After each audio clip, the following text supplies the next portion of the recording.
Hey, hello guys, this is Ankit Chaudhary and welcome to my YouTube channel.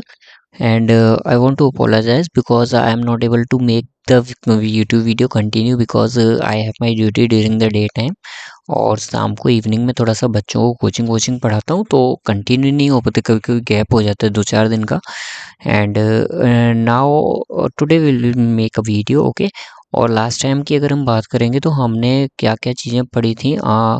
हमने अगर बात करें तो फंडामेंट सॉरी क्या पढ़ा था, मैं खुद भूल रहा हूँ दोस्तों। हमने क्या है शेड्यूल्स पढ़े थे, ठीक है। शेड्यूल्स जो 12 शेड्यूल्स थे वो सब हमने पढ़ चुके थे। अनुसूची अगर हम बात करेंगे तो, और उससे पहले पार्ट्स ऑफ द कॉन्स्टिट्यूशन भी हमने पढ़ लिया था चौथे लेक्चर में। अभी मैं क्या है उसे डिसकंटिन्यू करते हुए मैं क्या है यूपीएसआई के पेपर पे जाता हूँ और आप लोगों को क्वेश्चंस कराऊंगा जो यूपीएसआई पेपर में आए थे, क्योंकि अभी हमने काफ़ी पॉलिटी हमने पढ़ चुकी है। हिस्ट्री भी मैंने बच्चों को लगभग लगभग पढ़ा ही चुकी है।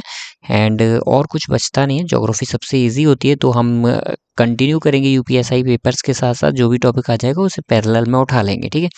तो चलिए स्टार्ट करते हैं। सबसे पहला क्वेश्चन, ये आपका 2 दिसंबर का पेपर है। अगर मैं बात करूं, चलिए यहाँ पे मैं आपके लिए लिख देता हूँ, ठीक है। 2 दिसंबर का पेपर है, ठीक है। और ये कब हुआ था पेपर? 2023 22 23 में ही पेपर हुआ था, तभी का है। और ये थर्ड शिफ्ट का पेपर है। तो चलिए स्टार्ट करते हैं। क्वेश्चन नंबर 1 क्या कहता है दोस्तों? Who among the following abolished the sati pratha? अगर हम बात करें तो सती प्रथा, जस्ट अ सेकंड मैं इसको क्लियर करके फिर से अंडरलाइन कर देता हूँ। एबोलिश्ड द सती प्रथा इन इंडिया। अगर बात करें यहाँ पे तो ये पहला क्वेश्चन यही पूछ रहा है कि जो सती प्रथा थी वो किसने बंद की। मतलब यहाँ पे एक तो हमें पता है कि इंडिया से जो थे वो कौन थे, आपके राजा राम मोहन रॉय, जैसा कि यहाँ नाम लिखा है आप देख ही सकते हैं, ठीक है। तो राजा राम मोहन रॉय का बहुत बड़ा, he is Indian freedom fighter, ठीक है, एक इंडियन फ्रीडम फाइटर थे। तो इन्होंने बहुत अच्छा रोल प्ले किया था, ठीक है, सती प्रथा को बंद कराने में। अगर मैं बात करूं सती प्रथा होता क्या था, तो ये जानना हमारा बहुत ही जरूरी हो जाता है कि सती प्रथा क्या था।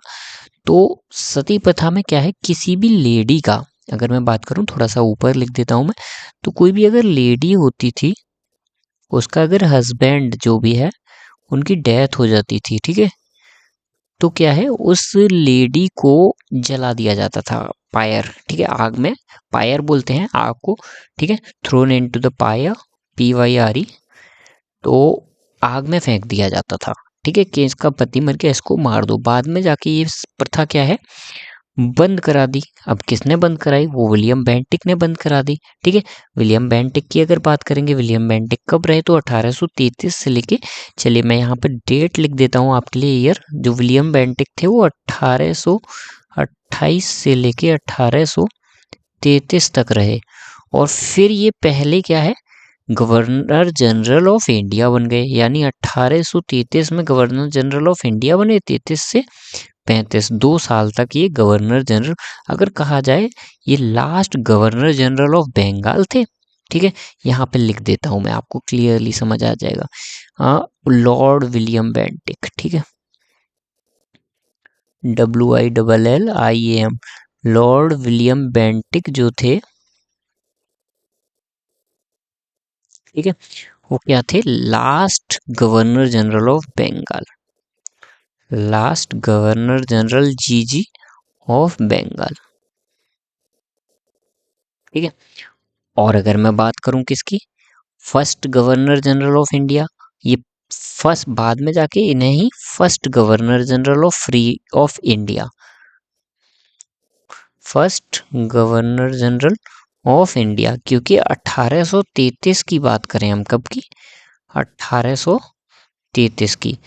तो 1833 में जो चार्टर एक्ट आया था उसमें गवर्नर जनरल ऑफ बंगाल को governor general of India convert करके बना दिया गया था। मतलब अंग्रेजों ने क्या है अपना जो बंगाल, बिहार, उड़ीसा, अगर मैं बात करूं 3 राज्यों की, BBO, उन तीनों राज्यों पे कवर करके क्या है, बंगाल, बिहार, उड़ीसा से कवर करते हुए बाद में अपना कहाँ तक पूरा राज्य घेर लिया था?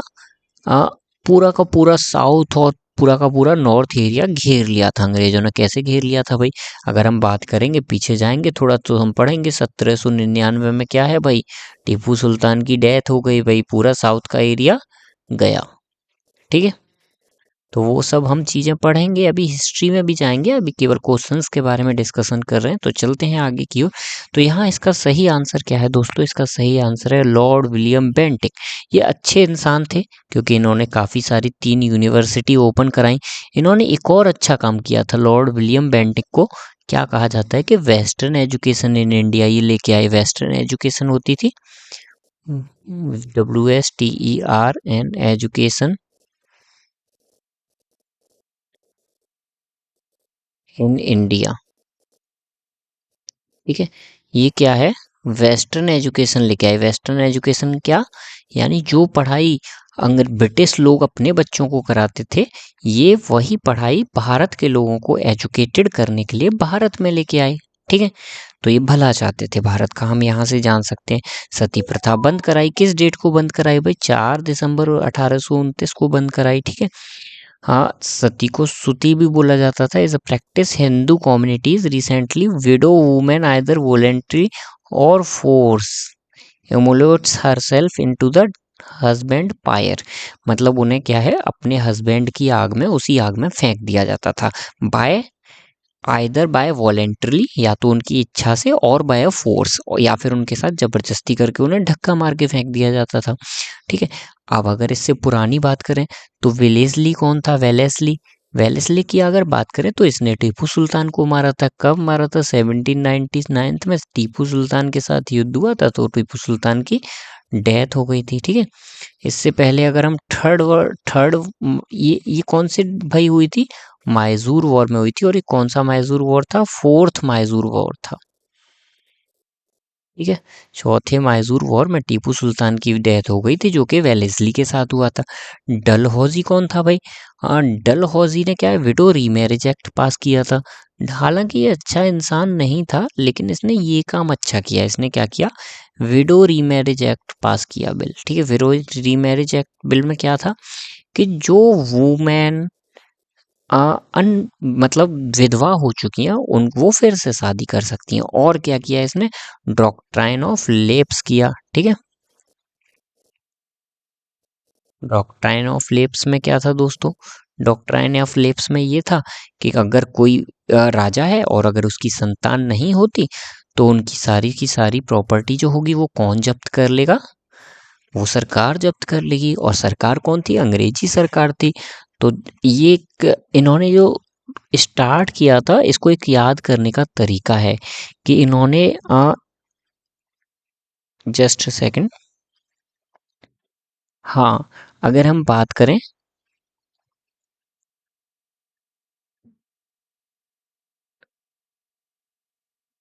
तो सबसे पहले हम बात करेंगे साजन। एक शब्द पढ़ेंगे हम, साजन, यही लिख देता हूं मैं, साजन। ठीक है, स से हो गया सतारा, ज से हो गया झांसी, और न से हो गया नागपुर। ठीक है, ये तीन क्या थे, इन्हें क्या बोल सकते हैं, जगह थी, यानी एक तरह से किले रहे होंगे उस समय पे, जो प्रजा रहती थी इन लोगों के साथ। तो इन तीनों को क्या है, इन्होंने वन बाय वन, क्योंकि इनका कोई भी उत्तरदायी, क्या बोलते हैं, उत्तर अधिकारी नहीं था, तो इन लोगों, जो अंग्रेज थे, उन्होंने इन तीनों राज्यों को धीरे धीरे करके अपने अंदर समेट लिया, खुद मतलब कब्जा कर लिया, ऐसा बोल सकते हैं। अगर हम बात करेंगे लॉर्ड कर्जन, तो ये 1905 में आया। डलहौजी कितने में आया था भाई, 1800, हाँ, 48 से लेके 56 तक रहा। ठीक है, 56 तक रहा था, 1854 तक रहा था। ठीक है, चलो, 1905 तक रहा क्या, लॉर्ड कर्जन रहा। कब से रहा भाई लॉर्ड कर्जन 1905 तक, अगर हम बात करें तो लॉर्ड कर्जन जो है वो 1905 तक आपका रहा होगा, लगभग लगभग 1899 से रहा था, मुझे एग्जैक्ट याद है। चलिए, अच्छी बात है। हाँ, 1905 में ऐसा क्या हुआ था कि कर्जन इम्पोर्टेंट हो जाता है। हाँ, सेपरेशन ऑफ बंगाल, बंगाल का विभाजन हुआ था जिसे हम बांग्लादेश बोलते हैं, ठीक है। Partition of Bengal.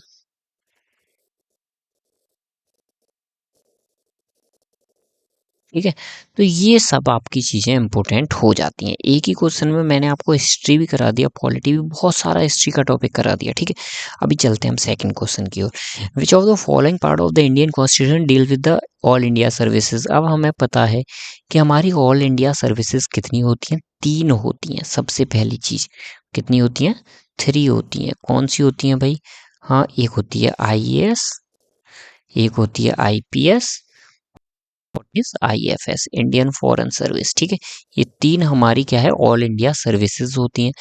अब इन्होंने क्या कहा, ये किस पार्ट्स में दे रखी हैं, तो पार्ट मैंने आपको सारे पढ़ाए। पार्ट 14 में आर्टिकल नंबर 308 से 323 तक जो होता है आपका, वो क्या है, ऑल इंडिया सर्विसेज से रिलेटेड है। अभी आपको अगर नहीं याद है तो आप यहाँ देख सकते हो, article number 14 related to services under the union and states, article 308 से 323 तक। बाकी सारे आर्टिकल भी मैं पढ़ा चुका हूँ, एक बार देख लेते हैं। Union and it's territory article 1 से 4 तक है, सिटीजन से 5 से 11 तक है, फंडामेंटल राइट्स जो है वो आपके 12 से 35 तक है, डीपीएसपी जो है वो आपके कहाँ से कहाँ तक है, 36 से 51। फंडामेंटल ड्यूटीज पार्ट 4 ए में आ जाती हैं, जो कि 51 ए आर्टिकल में है, ठीक है। उसके बाद यूनियन गवर्नमेंट 52 से 151 तक है। इसमें 3 पार्ट आ जाते हैं आपके अलग अलग। कौन कौन से आ जाते हैं भाई, एक सुप्रीम कोर्ट हाई कोर्ट से रिलेटेड आएगा, एक आपका प्रेसिडेंट, पहला जो होगा 52 से लेकर 78 तक, वो आपका प्रेसिडेंट एंड प्राइम मिनिस्टर से related, president, prime minister and vice president से रिलेटेड आएगा। दूसरा high court and supreme court से रिलेटेड आएगा। तीसरा पार्लियामेंट से रिलेटेड आएगा, ठीक है। उसी तरह से स्टेट भी आपका 3 भागों में बढ़ जाएगा, 152 से 237 तक। उसके बाद 8वां जो पार्ट आता है, यूनियन टेरिटरी आता है, 239 से 242 तक। पंचायत एंड म्यूनसिपैलिटी आते हैं, 243 आर्टिकल में आ जाएंगे दोनों के दोनों, ठीक है। और पंचायत का जो है वो भाई कब ऐड किया गया, 1942 अमेंडमेंट के तहत किया गया। 1942 अमेंडमेंट नंबर कौन सा, 42 अमेंडमेंट के तहत कितने आर्टिकल्स ऐड किए गए, 18, जिसमें से 16 जो थे वो पंचायत के अंतर्गत ऐड किए गए, ठीक है। उसके बाद हम पढ़ेंगे relationship between the union and state territories, ठीक है। फाइनेंशियल प्रोटेक्ट प्रॉपर्टी कॉन्ट्रैक्ट्स, ठीक है, ये सारे हैं। बाकी इंपॉर्टेंट आगे ये है आपका इलेक्शन 15 में आ जाता है, जिसमें हम पढ़ेंगे 326 article is more important because the age is reduced from, हाँ, 21 वोटिंग एज जो थी वो 21 से क्या कर दी गई, 18 कर दी गई आर्टिकल 326 में, ठीक है। 317 में क्या है भाई, इम्पीचमेंट है, ठीक है, तो वो भी अहम हो जाता है, ठीक है। तो चलिए अभी लौट के आ जाते हैं। ये सारे के सारे मैंने आपको ऑलरेडी पढ़ा दिए हैं, अगर किसी को नहीं आते हो तो पुरानी वाली वीडियोस देख लीजिएगा, ठीक है। चलिए अब मुख्य बात क्या आती है, मुख्य बात ये आती है कि भाई पार्ट 14 हम यहाँ टिक कर देंगे, क्योंकि all India services related to article 14 of the Indian constitution, okay. हाँ, इसमें भी एक 308 से लेकर 323 तक मैंने कोई आर्टिकल आपको नहीं पढ़ा, लेकिन एक आर्टिकल आपको पढ़ने के लिए जरूर बोलूंगा, वो है आर्टिकल 317। इसमें क्या है भाई, removal and suspension of member of public service commission. 317 article के तहत क्या है कि आपके यूपीएससी के जो मेंबर्स हैं, यानी आईएएस, आईपीएस एंड आईएफएस, इनको through the process of suspension इन्हें हटाया जा सकता है, ठीक है। चलिए अब बढ़ते हैं आगे। और ये हटाएगा कौन भाई, ये भी जानना आपको जरूरी है। तो ये हटाएगा प्रेसिडेंट, ठीक है। नियुक्त कौन कर रहा है इन लोगों को, प्रेसिडेंट नियुक्त कर रहा है, तो हटाएगा भी कौन, प्रेसिडेंट हटाएगा। चलिए क्लियर है, आगे बढ़ते हैं। Who has the authority to remove the chairman of UPSC, किसके पास अथॉरिटी है, चेयरमैन, यूपीएससी के चेयरमैन हटाने के लिए। अभी भाई आईएएस आईपीएस को वो हटा रहा है, तो भाई यूपीएससी के चेयरमैन को भी राष्ट्रपति ही हटाएगा। क्लियर है, it is clear to all of you, okay. आगे बढ़ते हैं। Which article of the Indian constitution deals with the money bill, money bill भाई कौन से आर्टिकल में, तो 110 आर्टिकल के अंतर्गत मनी बिल आता है, ठीक है। अभी मनी बिल क्या होता है, मनी बिल देखो पास कहाँ से होता है, मनी बिल जो होता है वो सबसे पहले पास किया जाता है। इसको थोड़ा मैं जूम कर देता हूँ, ठीक है। चलिए थोड़ा सा डिटेल में चलते हैं। Money bill, money bill is listed in article 110, ठीक है भाई। चलिए अच्छी बात है। President is required for this bill, recommendation किसके आदेश से होती है भाई, प्रेसिडेंट के आदेश से। राज्यसभा के अंदर पावर नहीं होती कि इसको रिजेक्ट कर दे, ठीक है। उसे अमेंड करना ही होता है अंडर 14 डेज, ठीक है। कितने दिन के अंदर करना होता है, 14 दिन के अंदर करना होता है उसे, ठीक है। There is no provisions for joint sitting भाई टू रिसॉल्व मनी बिल का अगर कोई इशू पड़ता है तो उसके लिए जॉइंट सिटिंग नहीं बिठाई जाती है। ये सारी इंपॉर्टेंट बातें हो गई, ठीक है। मनी बिल को गवर्नमेंट बिल भी कहा जाता है, ठीक है। 14 दिन के अंदर ही राज्यसभा को पास करना होता है, ठीक है। And can not return, has no power to return, it has to return the bill with और विदाउट रिकमेंडेशन टू लोकसभा, ठीक है। उसके बाद अगर आगे देखें, आगे क्या है भाई आपका, बस ठीक है, और कुछ इंपॉर्टेंट नहीं है। अब यहाँ पे मैंने एक और फोटो लगाया है, इसे देख लीजिए। क्या देखना है इसमें, मैंने जो आर्टिकल नंबर 52 से आपको बताया 151 तक, उसको 3 भागों में बांटने को बताया। तो किस तरह से बांटा गया है, पहला आता है यूनियन एग्जीक्यूटिव, जिसमें president, vice president and prime minister आ जाएंगे, ठीक है। अगर बात करें इम्पीचमेंट ऑफ प्रेसिडेंट, तो ये लिया गया है अमेरिका से, और ये आर्टिकल नंबर कौन से में है दोस्तों, आर्टिकल नंबर 61 में है कि राष्ट्रपति को हटाया जा सकता है। और ये कहाँ से लिया गया है, अमेरिका। अमेरिका को क्या बोलते हैं भाई, यूएसए भी बोलते हैं।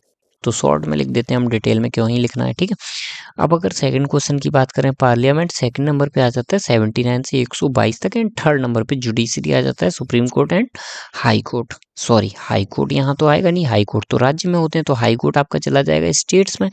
स्टेट्स के लास्ट पोर्शन में हाई कोर्ट, क्योंकि यहाँ सुप्रीम कोर्ट लास्ट पोर्शन में है, ठीक है। अब अगर बात करेंगे तो पहले पोर्शन में गवर्नर एंड सीएम आ जाएंगे, क्योंकि वहां पहले पोर्शन में क्या थे, president and vice president. And second में क्या है, स्टेट लेजिस्लेचर आ जाएगा। स्टेट लेजिस्लेचर में क्या क्या आता है, 3 चीजें आती हैं भाई।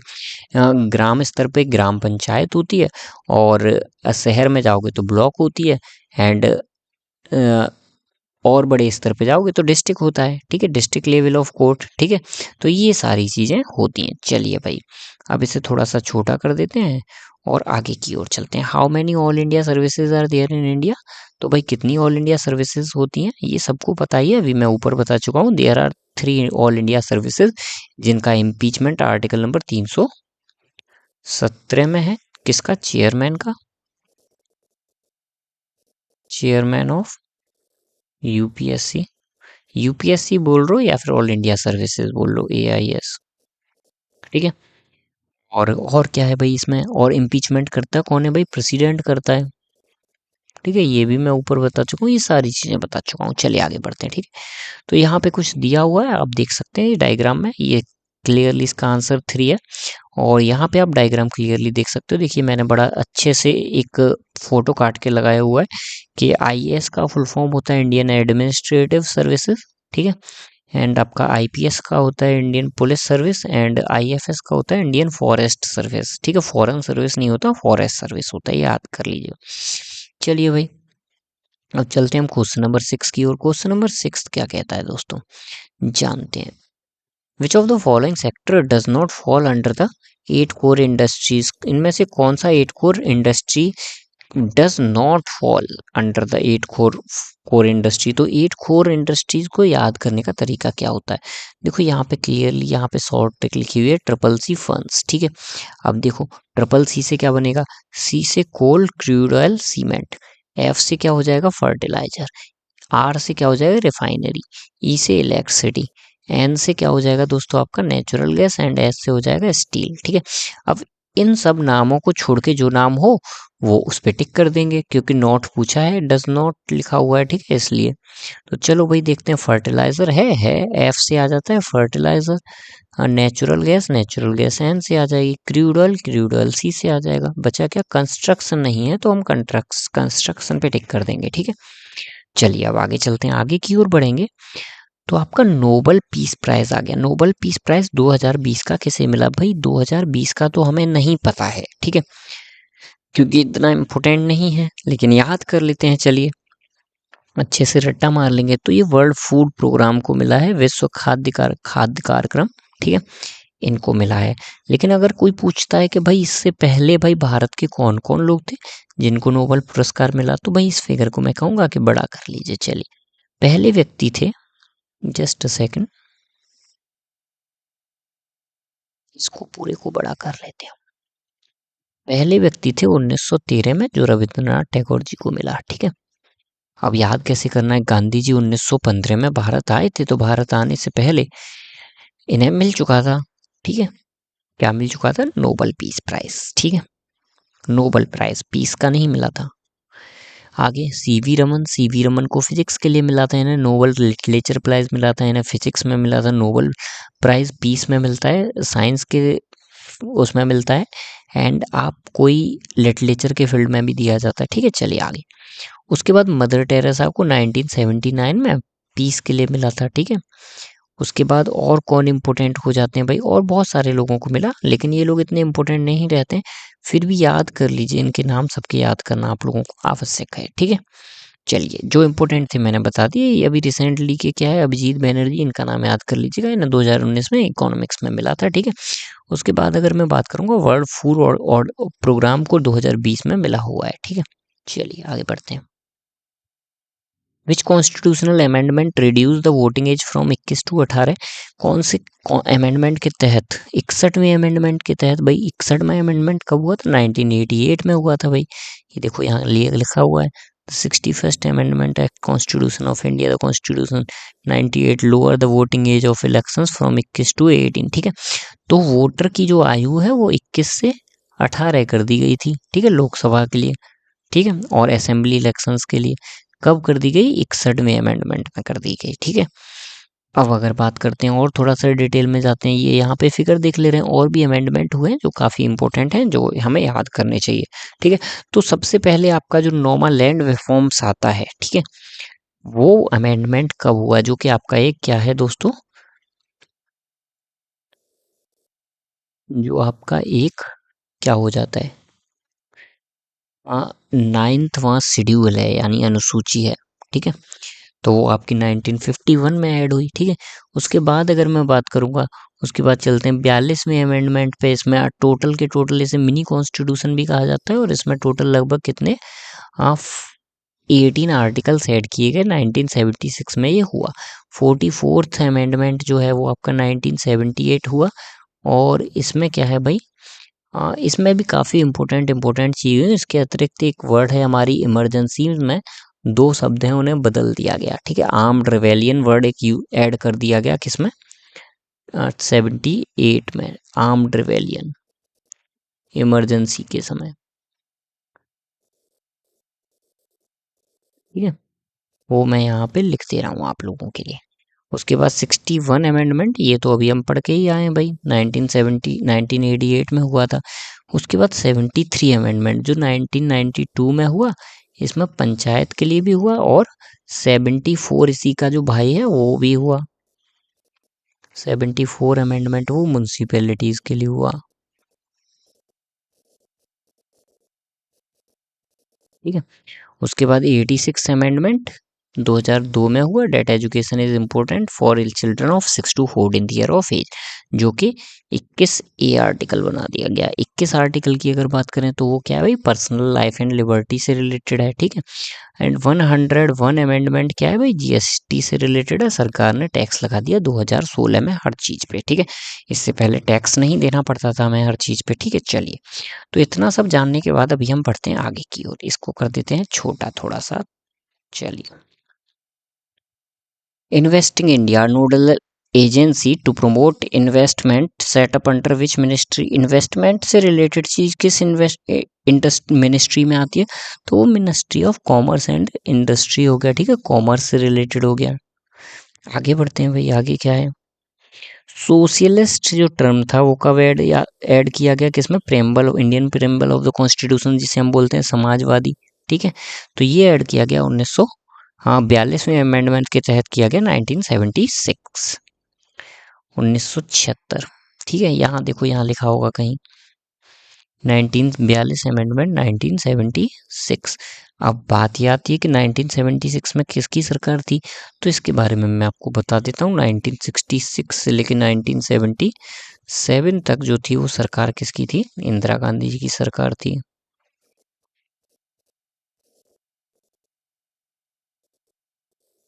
ठीक है, उसके अलावा इंदिरा गांधी फिर से आ गई 1980 में आई, 80 से 84 तक रही। ठीक है, 84 तक। चलो भाई आगे बढ़ते हैं।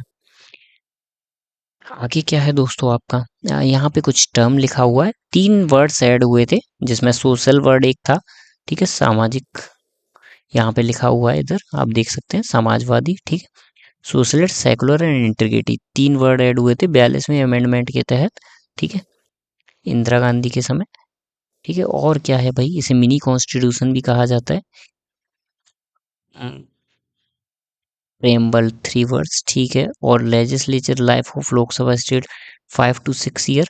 देखो यहाँ पे क्या है, लोकसभा का टर्म पीरियड 5 से 6 साल बढ़ा दिया गया था, लेकिन फिर 2 साल बाद फिर से उसे कम कर दिया गया। अकबर पूछता है आपसे कि कब बढ़ाया था भाई लोकसभा का, तो वो इसी साल बढ़ाया था, इसी समय बढ़ाया था, 1976 के समय, इंदिरा गांधी के समय, ठीक है। 6 साल कर दिया गया था, लेकिन 2 साल बाद फिर से उसे कम कर दिया गया। उसके अलावा फंडामेंटल राइट्स जो हैं, और कुछ नहीं है। और पार्ट फोर्थ में जो आपका 51A आर्टिकल है, फंडामेंटल ड्यूटीज ऐड की गई, वो भी इसी अमेंडमेंट के तहत की गई, अमेंडमेंट नंबर कौन सा, 42वां, ठीक है। चलिए अब आगे बढ़ते हैं।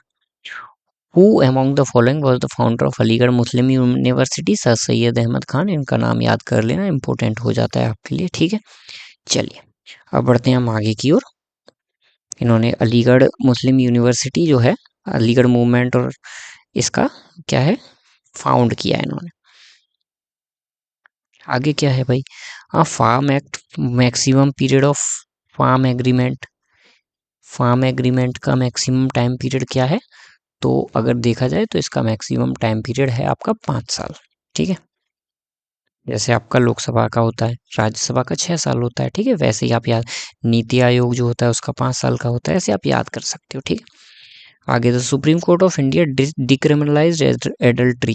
एडल्ट्री मतलब क्या होता है भाई, striking down section 497 of the IPC 1860 in the case of, देखो भाई किसके केस में किया था ये बताना है यहाँ पे। भारतीय के सर्वोच्च न्यायालय ने, भारत के सर्वोच्च न्यायालय ने डैश के मामले में भारतीय दंड संहिता के 1860 के धारा 497 को हटाते हुए व्यभिचार को अपराध मुक्त किया। मतलब पहले क्या होता था, इस फिगर को डिटेल में जान ले रहे हैं। एडल्ट्री का मतलब क्या होता है, एडल्ट्री का मतलब होता है कि एक आदमी जो शादीशुदा है वो किसी और लेडी के साथ संबंध रखता था तो उसे सजा माना जाता था, क्राइम के तहत आता था। जैसे फॉर एग्जांपल यहाँ पे आप लोगों को क्लियरली दिखाया है कि ये एक जेंट्स है, यानी ये एक मेल है और ये इसकी वाइफ है, ठीक है, जो कि रो रही है। तो ये इसके साथ न रह के ये क्या है, दूसरी महिला के साथ क्या है, रह रहा है यहाँ पे। तो दिस इज कॉल्ड एडल्ट्री, ठीक है, and this is a crime, ठीक है, उस समय। लेकिन इसे क्या है, अपराध मुक्त कर दिया गया, ठीक है, striking down under section 497 of IPC. किसके केस में भाई, जोसेफ साइन, जोसेफ साइन नाम का एक व्यक्ति था, वीएस यूनियन ऑफ इंडिया, ठीक है। जहां भी यूनियन ऑफ इंडिया की बात होगी वो हम भारत संघ की बात हो रही है, ठीक है, मतलब पूरे समस्त भारत की बात हो रही है, ठीक है। आगे बढ़ते हैं, चलिए।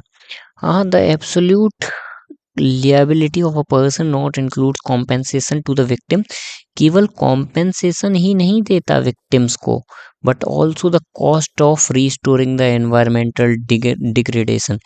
कि वह कौन सा क्या है भाई, सिद्धांत है कि जब जो व्यक्ति अगर कोई प्रदूषित कर रहा है तो उससे केवल प्रदूषण से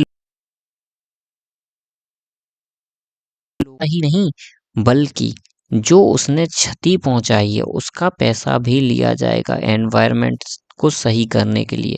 ये किस प्रिंसिपल, सिद्धांत के तहत आता है, तो ये आता है आपका पॉल्यूटर पेज प्रिंसिपल के अंतर्गत आता है, प्रदूषण द्वारा भुगतान, ठीक है।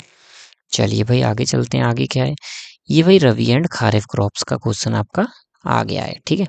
तो इसको देख लेते हैं, इसमें क्या है, which of the following pairs best describes the rabi and kharif crops. Rabi and kharif crops के लिए आपको सबसे सरल तरीका बता दूं, नहीं तो आप जीवन में याद नहीं कर पाओगे, इतना सरल तरीका बताऊंगा भाई।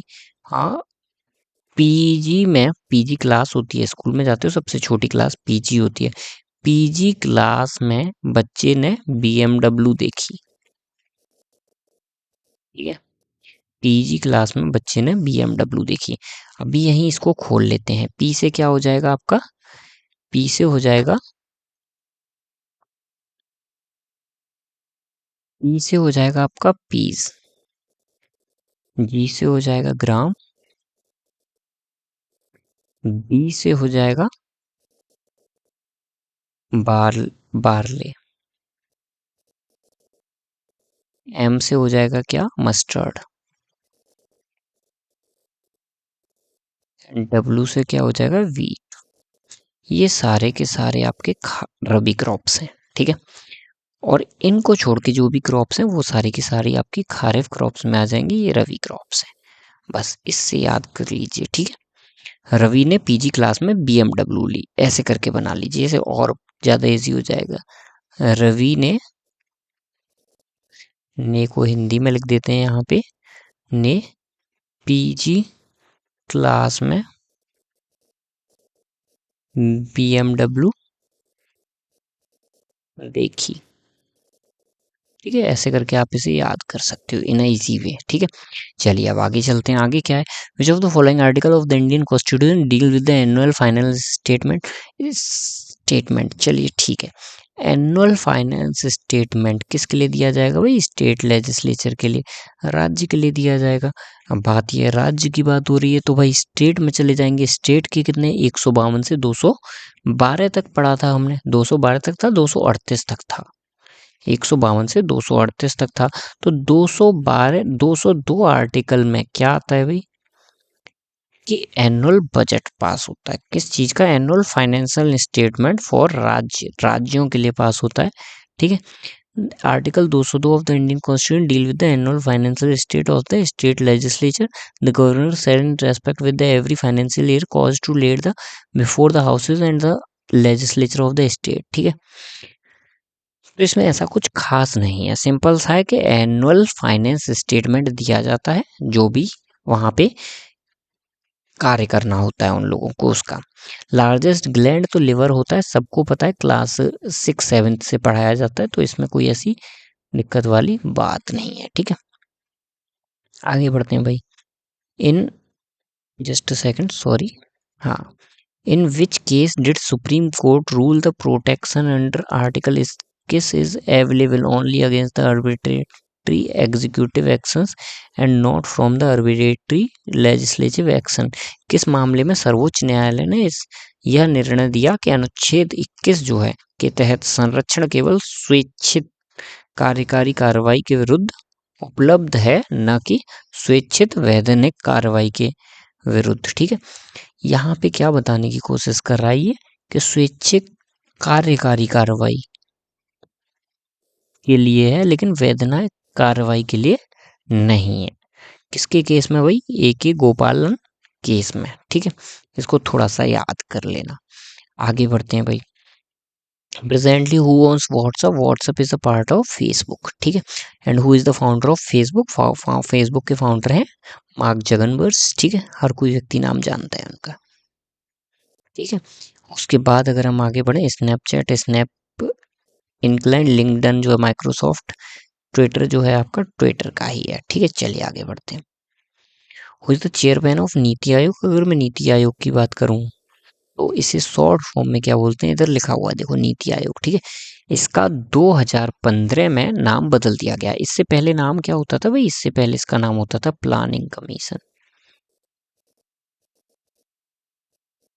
Planning commission,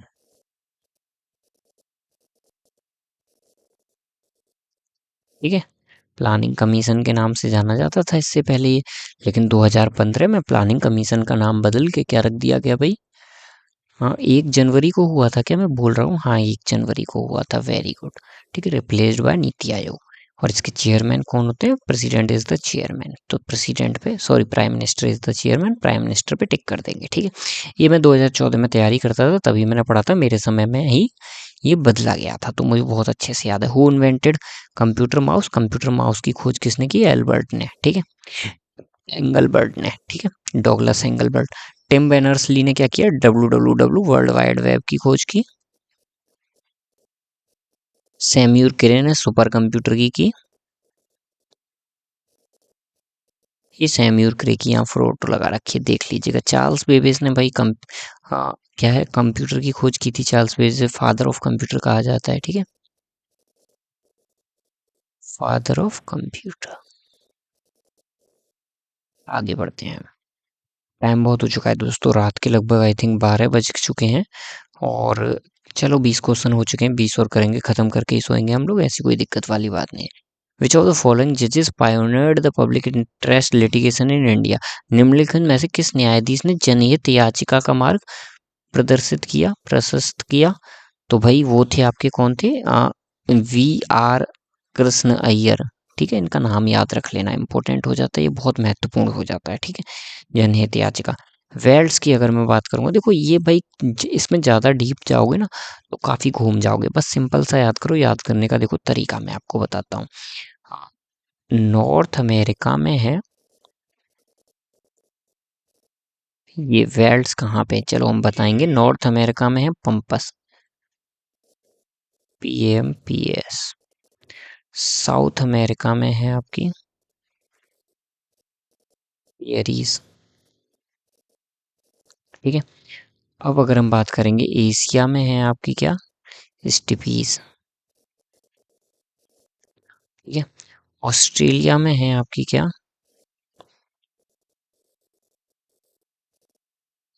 dance. Australia down side में, इसलिए डोन्स याद कर लो। ठीक है, उसके बाद साउथ अफ्रीका जो है आपका,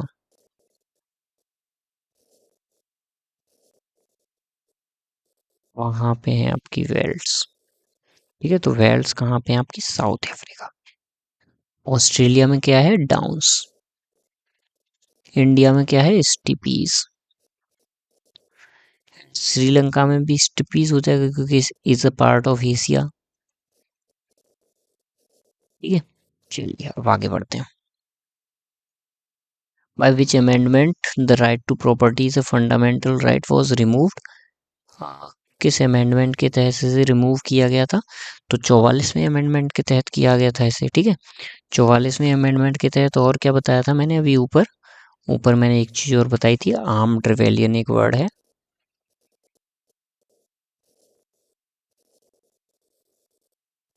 कहाँ पे? इमरजेंसीज में। इमरजेंसीज कहाँ से कहाँ तक आती हैं भाई? हाँ, 352 से लेके 360 तक। ठीक है, इमरजेंसीज आ जाती हैं। चलिए आगे आगे बढ़ते हैं। मुझे एक चीज और देखनी है कि इमरजेंसी किस पार्ट में है, ये देख के आते हैं। चलिए ऊपर चलते हैं। हाँ, 17 में तो आपकी है लैंग्वेजेस, 18 में आपकी इमरजेंसीज हैं। 17 में लैंग्वेज, 18 में इमरजेंसीज। ठीक है, क्लियर है। चलिए अभी कहाँ आ जाते हैं, फिर से हम यहीं आ जाते हैं। हाँ, a police officer arrested and detained a girl in a lockup even after producing a bail order। अगर कोई पुलिस वाला या कोई भी थाने का ऑफिसर अगर किसी भी लेडी को बेल होने के बाद भी डिटेंशन में रखता है, ठीक है, डिटेन करता है, उसे हिरासत में रखता है, तो the police officer shall be guilty of, किस चीज का गिल्टी होगा वो? रॉन्गफुल कॉन्फाइनमेंट, मतलब उसे गलत तरीके से अनधिकृत कारावास के तहत। ठीक है, तो उसे उसने रॉन्गफुल कॉन्फाइनमेंट किया, मतलब जबरदस्ती उसे गलत तरीके से अपने कारागार में रखा। The national NSA act is concern with, किससे रिलेटेड है? Preventing detention. ठीक है, निवारक निरोध से रिलेटेड है। India sign the agreement of prohibition of attack nuclear atoms installation facilities with country. भाई न्यूक्लियर अटैक से रिलेटेड भारत कोई भी चीज साइन करेगा तो किसके साथ करेगा? पाकिस्तान के साथ। ठीक है, क्योंकि पाकिस्तान और भारत की लड़ाई सबसे ज्यादा होती है, ये आप जानते ही होंगे, तो बिना देखे लगा देना। ठीक, आगे बढ़ते हैं। Which of the following are termed as the tax assess under the income tax? कौन कौन सी चीज इनकम टैक्स के अंदर आती है? भाई हिंदू अनडिवाइडेड फैमिली, हाँ जो फैमिली एक साथ रह रही हो, कोई भी कंपनी भी आती है, बॉडी ऑफ इंडिविजुअल्स भी आता है। तो ABC तीनों आंसर हो जाएंगे। आयकर अधिनियम के तहत निम्नलिखित में से किस निर्धारित की कहा जाता है? तो वो हिंदू अभावित परिवार को भी, कंपनी को भी और व्यक्तियों का निकाय। ठीक, चलिए आगे। राजमन्नर कमेटी वॉज अपॉइंटेड बाय, भाई तमिलनाडु में अपॉइंट की गई थी। ठीक है, किस गवर्नमेंट द्वारा, ये पूछा हुआ है। तो गवर्नमेंट ऑफ तमिलनाडु ने राजमन्ना कमेटी अपॉइंट की थी एंड गवर्नमेंट ऑफ गुजरात ने या पंचायत राज कमेटी अपॉइंट की थी। स्वर्ण स्वराज कमेटी सेंट्रल गवर्नमेंट ने की थी। ये सारी आप लोगों को याद होना चाहिए, कोई डीप चीज नहीं है। अगर कोई व्यक्ति fails to wear the seat belt तो उसका कितना चालान कटेगा? He must be punishable with the 1000 rupees. ठीक है। मोटर व्हीकल एक्ट, और कौन से मोटर व्हीकल एक्ट के तहत? 194B1 मोटर व्हीकल एक्ट के तहत अगर कोई व्यक्ति मोटरसाइकिल चलाता है और हेलमेट विदाउट बियरिंग हेलमेट और सेफ्टी बेल्ट तो he shall be punished with rupees of 1000 rupees. ठीक है। So if a person fails to wear the seat belt while driving the motor vehicle, he will attract a fine of 1000 rupees. ठीक है। It is also applicable to the children below the age of 14. ये 14 साल से छोटा बच्चा है उसके लिए भी एप्लीकेबल है कि seat belt you must have to use seat belt while driving the car. Okay. Which of the following articles of the Indian Constitution direct the state to protect monuments? Article 49 है, सबको पता है। ठीक है। ये चीज कि आर्टिकल 49 के अंतर्गत प्रोटेक्ट द मॉन्यूमेंट्स। और अगर हम बात करें और डिटेल में जाए तो आर्टिकल 51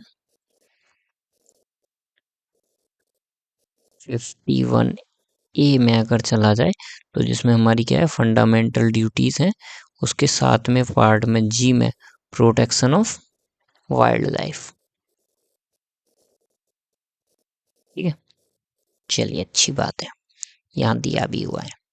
स्टेट इलेक्शन कमिश्नर किसके द्वारा? भाई गवर्नर के द्वारा अपॉइंट किया जाएगा, क्योंकि स्टेट की बात हो रही है, सिंपल सी बात है। ठीक है। ज़्यादा सोचना नहीं है। ठीक है। क्वेश्चन भी नहीं पढ़ना होता किसी किसी चीज में। Is a dash of land tenure in which the rights of intermediary. भाई ये हिस्ट्री से रिलेटेड है, क्या कहना चाह रहा है इसको जान लेते हैं। चूंकि मैंने बच्चों को पढ़ाया है बट इतना डीप नहीं गया, लेकिन जान लेते हैं। Sorry just a second. ठीक है। परमानेंट 1793 की बात हो रही है जब कॉर्नवालिस आया 1793 में। तो उस समय क्या पूछा है कि कौन सी एक भूधृत प्रणाली आई, कौन सी प्रणाली आई थी? तो अगर उसकी बात करेंगे हम तो जमींदारी सिस्टम आया था। ठीक है। अभी जमींदारी सिस्टम क्या होता है इसको डिटेल में आप लोग अच्छे से पढ़ लीजिएगा। ठीक है। ये मैंने बच्चों को भी नहीं पढ़ाया और मुझे भी ज़्यादा इस बारे में नॉलेज नहीं है, लेकिन हम लोग पढ़ लेंगे। ठीक है। चलिए अब बढ़ते हैं आगे की ओर। बाकी मैंने कॉर्नवालिस के बारे में तो पढ़ा चुका है। देखो भाई कॉर्नवालिस के समय में क्या हुआ था, थर्ड मैसूर वॉर भी हुआ था आपका, जिसमें टीपू सुल्तान ने अंग्रेजों को धूल चटा दी थी। ठीक है। ये हमने पढ़ा था। और चौथे मैसूर वॉर में जब वेलेस्ली के समय हुआ था तो वो हार गए थे, ये हमने पढ़ा था। ठीक है।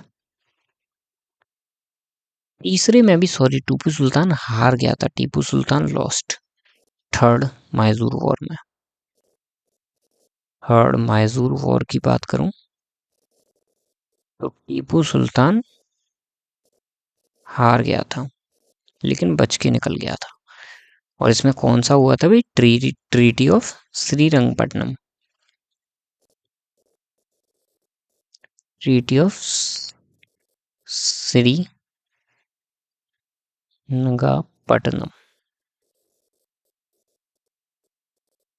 ठीक है। चलिए अच्छी बात है। In India the child sex ratio as the number of just a second child sex ratio is defined as the number of females per 1000 males in the group of age 0 से 6 ईयर तक calculate किया जाता है। ठीक है। कितना है? 976 के आसपास था, सेंसस 2011 में कैलकुलेट किया गया था। ठीक है। 972 के आसपास था, चेक कर लीजिएगा एक बार, मुझे एग्जैक्ट नहीं याद है। उसके बाद ये क्या है भाई, इसे देख लीजिएगा, ये जो भी है पढ़ लेते हैं एक बार। Passive euthanasia was legalised in India. भारत का निष्क्रिय इच्छा मृत्यु को डैश के मामले में वैध बनाया गया था। ठीक है। इच्छा मृत्यु को वैध बनाया गया था तो किसके मामले में बनाया गया था? अर्जुना रामाचार्य रामचंद्रन भाव VS union of India. The board of revenue Uttar Pradesh was stabilised. Board of revenue 1831 में आया था सबसे पहले। कहाँ आया भाई? किस जगह आया 1831 में? इलाहाबाद में आया था, बोर्ड ऑफ रेवेन्यू, ठीक है। और अगर यहीं पे मैं आप लोगों से बात करूं कि 1831 में कौन था भाई अंग्रेज शासक, तो लॉर्ड विलियम बेंटिक था, ठीक है। लॉर्ड विलियम बेंटिक कब से कब तक रहा? चलिए बात कर लेते हैं। 1828 से लेके 33 और 33 से 35, ठीक है। गवर्नर जनरल ऑफ बंगाल से गवर्नर जनरल ऑफ इंडिया बना, मैं स्टार्टिंग में ही पढ़ा चुका हूँ आप लोगों को। चलिए, सीआरटी की फुल फॉर्म क्या होती है? कंप्यूटर इमरजेंसी रेस्पॉन्स टीम होती है, ठीक है। And this is related to क्या है? ये साइबर कम्युनिटी से रिलेटेड है जो काम मैं करता हूँ। ये स्टेबलाइज हुई कब? 2004 में। और साइबर सिक्योरिटी कब आई भाई? साइबर सिक्योरिटी बहुत बाद में आई है, ठीक है। Its headquarter in new Delhi में, इसका headquarter ministry of electronic and information technology. चलिए आगे बढ़ते हैं। बैटल ऑफ बक्सर कब हुआ भाई? बक्सर 1964 में हुआ, नीचे होगा देख लीजिए, ये रहा, ठीक है। और प्लाजी की अगर बात करें तो 1957 में हुआ था, सॉरी 1757, 1764, 1900 नहीं, जल्दबाजी में भूल जाता हूँ। चलिए कोई बात नहीं, अच्छी बात है। 22 से 23 अक्टूबर की अगर हम बात करें, 22 और 23 अक्टूबर की, तो 1764 में between the two forces battle of Buxar जो हुआ था, किस किस के बीच में हुआ था भाई? एक तो अंग्रेज थे, दूसरा सिराजुद्दौला आपका आ जाएगा। Between the British led by the Hector Munro and the Bengal of Awadh army of Bengal, Awadh and Mughal empire, तीनों लोग थे एक साथ मिलके अंग्रेजों से लड़ रहे थे, ठीक है। अब आगे बढ़ते हैं। ट्रीटी ऑफ इलाहाबाद इसमें साइन हो गई थी, ठीक है, अच्छी बात है। ईस्ट इंडियन कंपनी, ये बताया डिटेल बैटल ऑफ बक्सर के बारे में, देख लीजिएगा, कुछ खास नहीं है ऐसा। महात्मा गांधी ने to travel to inspire the peasant to protest against the इम्प्रोजन प्लांटेशन सिस्टम, भाई सत्याग्रह मूवमेंट स्टार्ट किया था, चंपारण में किया था 1917 में, जहाँ पे उन्हें राजकुमार शुक्ला नामक व्यक्ति मिला था, ठीक है। एंड आज का लास्ट क्वेश्चन, मैं भी बहुत थक चुका हूँ यार, लगभग लगभग 12:30 1 बज चुका होगा। इसी के साथ इस वीडियो को समाप्त करेंगे। और disease cause loss of memory, ऐसी कौन सी बीमारी है जिसमें मेमोरी लॉस हो जाता है? तो वो अल्जाइमर डिसीज होती है, नाम इंपॉर्टेंट है, याद कर लीजिएगा, ठीक है। ये सब कंडीशंस दी हुई हैं, memory loss, reasoning power loss, language confusion, coordination confusion, mood off and behaviour, change in behaviour, ठीक है। तो इसी के साथ ये वीडियो फिनिश करते हैं दोस्तों। हमने 40 क्वेश्चन किए, 40 में से लगभग लगभग हमें 2-3 क्वेश्चन हार्ड पड़े होंगे, अदरवाइज सारे के सारे क्वेश्चन इजी थे, विद ट्रिक्स के साथ हमने किए। Okay, thank you. इसी के साथ हम ये क्या है, वीडियो समाप्त करते हैं। ये वीडियो थोड़ा लंबा भी हो गया क्योंकि मेरा पहला वीडियो था जीके से रिलेटेड, बाकी मैथ्स और रीजनिंग से रिलेटेड हमने काफ़ी वीडियो बनाए हैं और हिंदी से भी बनाया है। अब हम केवल जीके और हिंदी कंटिन्यू करेंगे क्योंकि मैथ्स और वो चीज़ें हमारी काफ़ी स्ट्रॉन्ग हैं, ठीक है। उनको तो हम केवल 10 दिन के अंदर भी वीडियो बना बना के कर लेंगे। तो थैंक यू दोस्तों, इसी के साथ ये वीडियो समाप्त करते हैं और आप लोग इस वीडियो को शेयर सब्सक्राइब कर दीजिएगा चैनल को। चलिए, थैंक यू सभी के लिए।